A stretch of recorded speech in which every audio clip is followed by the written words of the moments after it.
வணக்கம் மக்களே! Able அரசுலேருந்து Anandan. Market இன்னும் கொஞ்சம் கீழ வர்றதுக்கு தயாரா தான் இருக்கு. ஏற்கனவே நம்ம எதிர்பார்த்தது தான். ஏன்னா நல்ல ஓவர் பாட்டு மேல உச்சத்துல வந்து ஒரு டபுள் பாட்டம் போட்டு, டபுள் டாப் போட்டு அப்படியே இறங்க ஆரம்பிச்சிருக்காரு. ஸோ இன்னும் கொஞ்சம் இறங்க வேண்டியது இருக்கு. இது கன்டின்யூ ஆகுமா இல்லையான்றது அடுத்த விஷயம். ஆனா இப்பொழுதைக்கு கொஞ்சம் இறங்க வேண்டியது அடுத்த சின்ன சின்ன டார்கெட் செட் பண்ணியிருக்காரு. உள்ள போலாம். அதுக்கு முன்னாடி அ என்னென்ன இம்பேக்ட்ஸ் இருக்கு அப்படின்றதையும் பார்த்துடலாம். ஸோ மார்க்கெட்ட பாதிக்க போற சில விஷயங்கள். இன்னைக்கு யுஎஸ்ல வந்து இந்த ரிசல்ட்ஸ்லாம் வந்திருக்கு. இந்த கவர்னர், மேயர் அந்த எலக்ஷன் ரிசல்ட்ஸ்லாம் வந்திருக்கு. சரி அதனால என்ன அப்டின்னா, ஆ டெமோக்ராட்ஸ் வந்து ஜெயிச்சிருக்காங்க. எல்லாத்துலயும் ஸ்வீப் ஷாட்ஸ்.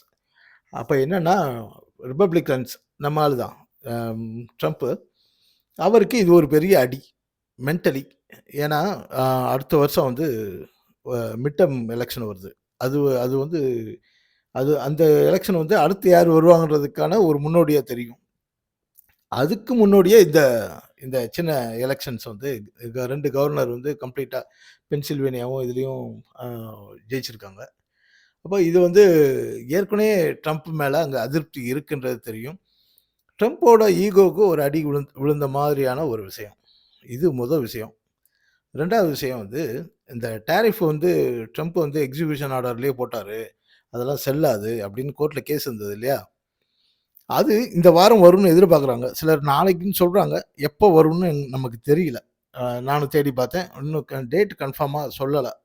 ஆனா, ஆளாளுக்கு ஒரு யூகத்தில சொல்றாங்க.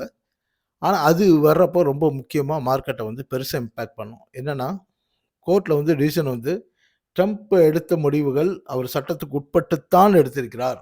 அப்படின்னு சொல்லிட்டா, இமிடியேட்டா மார்க்கெட் வந்து ஒரு பெரிய ஃபால் எதிர்பார்க்கலாம். இமிடியேட்டா. ஆனா, நீண்ட கால அடிப்படையில மார்க்கெட்டுக்கு அ ட்ரம்ப்புக்கு ஒரு பாதிப்பு. ஏன்னா, அத கன்டின்யூ பண்ண வேண்டியது இருக்கும். ஆ அடுத்ததா வந்து கோல்ட்மேன் ஷார்ஸும், மார்கன் ஸ்டான்லியும் மார்க்கெட் வந்து ஒரு 10லேருந்து 20% இறங்குறதுக்கு ஒரு வாய்ப்பு இருக்கிறதா சொல்லியிருக்காங்க. இது ரொம்ப ரொம்ப முக்கியமான விஷயம். என்னன்னு கேட்குறீங்களா?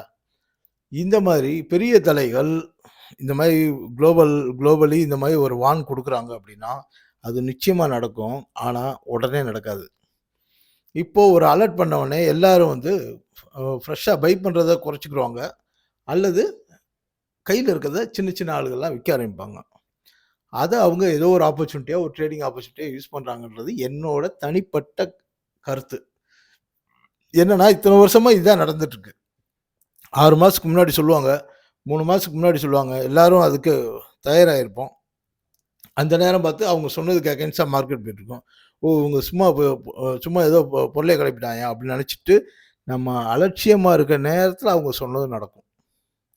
ஸோ, அதனால இப்ப இந்த இந்த செய்தி எப்படி நம்ம எடுத்துக்கணும் அப்படின்னா, இப்பொழுதைக்கு வரக்கூடிய சின்ன கரெக்ஷன பார்த்து பேனிக் ஆகக்கூடாது.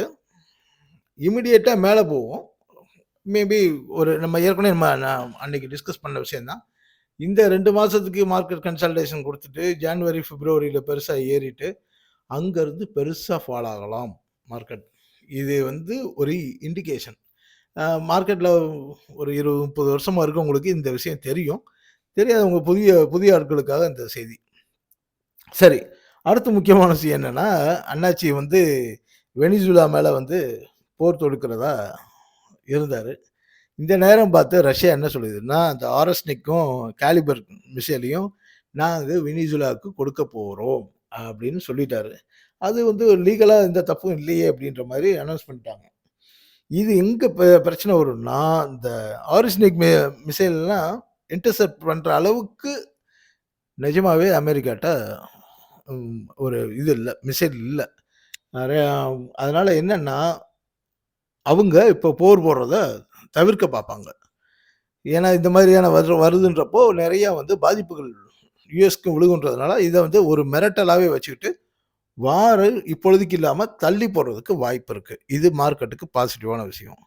அதே மாரி நைஜீரியாக்குள்ள நாங்க போய் இந்த கிறிஸ்டியன்ஸ் எல்லாத்தையும் அட்டாக் பண்றாங்க. நாங்க போய் அவங்கள காப்பாத்த போறோம்னு ட்ரம்ப் கிளம்புனதுக்கு, வழக்கமா இல்லாத அளவுக்கு சைனா பெருசா எதிர்ப்பு தெரிவிச்சிருக்காங்க. நீங்க இந்த மாரி வேலையெல்லாம் செய்யக்கூடாது அப்படின்னு. என்னன்னா, சைனா வந்து நெறைய உள்ள இன்வெஸ்ட் பண்ணி வச்சிருக்காங்க.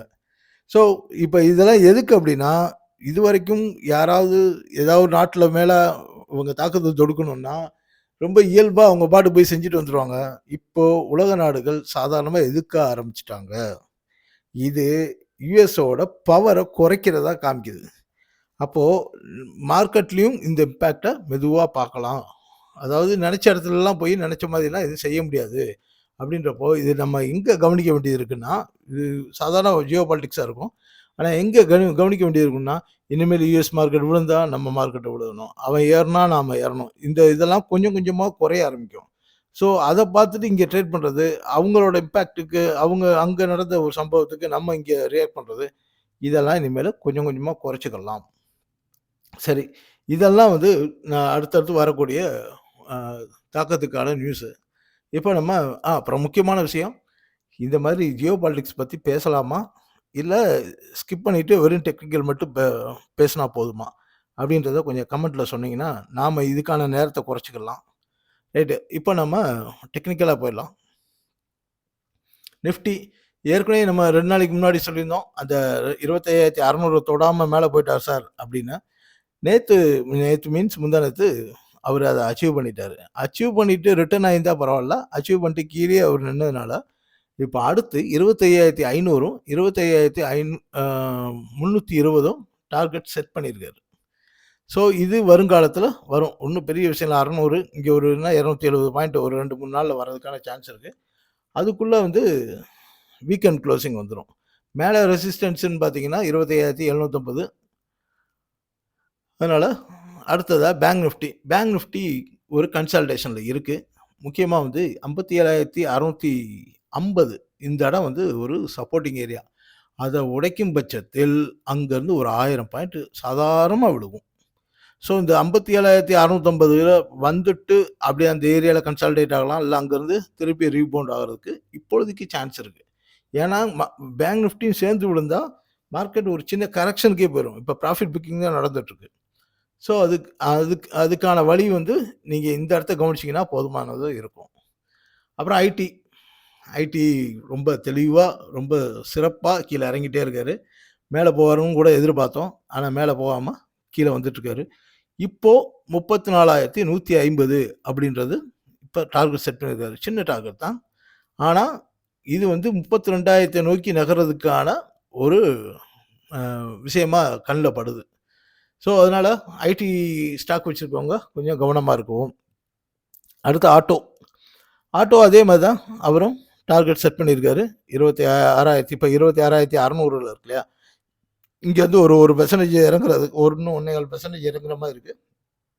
ஒருவேள 26,320க்கு கீழலாம் உடைச்சாரு அப்படின்னா, 25,750 வரைக்கும் வர்றதுக்கு ஈஸி சான்ஸ் இருக்கு. ஆனால் இங்க நம்ம கவனிக்க வேண்டிய விஷயம் என்னன்னா, வீக்லி சப்போர்ட்ன்னு நம்ம ஏற்கனவே பார்த்தோம் போன வாரம் இல்லையா? 26,400ன்றது வீக்லி சப்போர்ட்டா பார்த்தோம். அப்படின்றதுனால இங்க வந்துட்டு சட்டுன்னு திரும்பி எகிறி போய் நிக்கிறதுக்கான வாய்ப்பு இருக்கு. ஏன்னா இத உடைச்சா உண்மையிலேயே ஆட்டோ செக்டார்ல கரெக்ஷன் வர ஆரம்பிச்சிடும். நல்ல பெரிய கரெக்ஷனா வர ஆரம்பிச்சிரும். அப்ப வெயிட்டேஜ் படி மார்க்கெட்டு மேல போறதுக்கான வாய்ப்பு குறைவா இருக்கும். அடுத்து தங்கம். மக்கள் கேட்டுக்கிட்டபடி இனிமேல் தங்கமும், வெள்ளியும் போடலாம். இன்னைக்கு வெள்ளியில ஒண்ணும் பெருசா ஒண்ணும் இல்ல. எந்த சைடும் இல்ல. அதனால நம்ம அத போடாம, இப்ப தங்கம் மட்டும் கோல்ட மட்டும் பார்க்குறோம். கோல்டு வந்து ஒரு கன்சாலிடேஷனுக்கு தயாராயிருச்சு. இப்போ அ இங்க கீழ வந்து இது கிட்டத்தட்ட டார்கெட்ன்னு தான் சொல்லணும். ஆனா பொட்டன்ஷியல் நம்ம சொல்றத வச்சுக்கங்க. 3,895 அத உடைச்சா 3,800.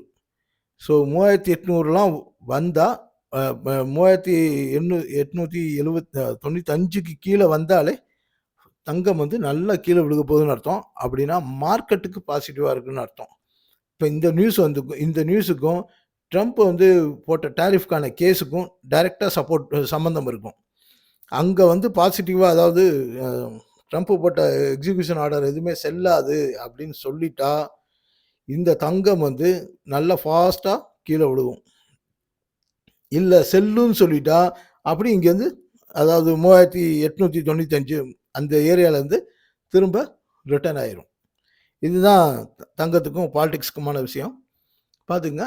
சரி இதோட சேர்ந்து அ வேற ஏதாவது கேள்விகள் இருந்தாலும் கேட்கலாம். அதுக்கேத்த மாதிரி டெக்னிக்கலா பதில் சொல்றேன். அதுவரை நன்றி. வணக்கம் மக்களே.